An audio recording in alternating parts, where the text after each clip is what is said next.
ৰাতিপুৱা একাপ প্ৰটিন ড্ৰিংকৰ সৈতে আজি ৰাতিপুৱাটো আৰম্ভ কৰিছোঁ।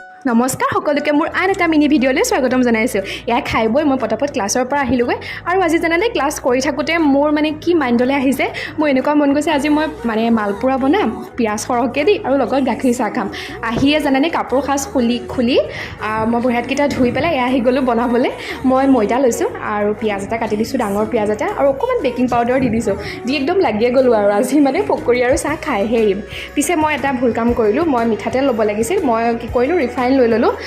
সেইকাৰণে অকণমান আনহেল্ডিয়ে হৈ গ'ল বাৰু, এনেও আনহেল্ডিয়ে তেল খাম যিহেতু। আৰু মোকতো গাখীৰ চাহকাপ লাগিবই, কেনে গাখীৰতে চাহ বনাই লৈছোঁ। মই চেনি এভইড কৰিছোঁ দেই। পিছে অকণমান মৌহে লৈ লৈছোঁ, বেছিকৈ প্ৰয়োজন হ'লে মৌ অকণমান লওঁ, কিন্তু চেনিটো একদম নাখাওঁ। আৰু ইফালে মই নতুন এটা নিয়ম আৰম্ভ কৰিছোঁ, মই মাৰ চাকি ভাত খোৱা আৰম্ভ কৰিছোঁ।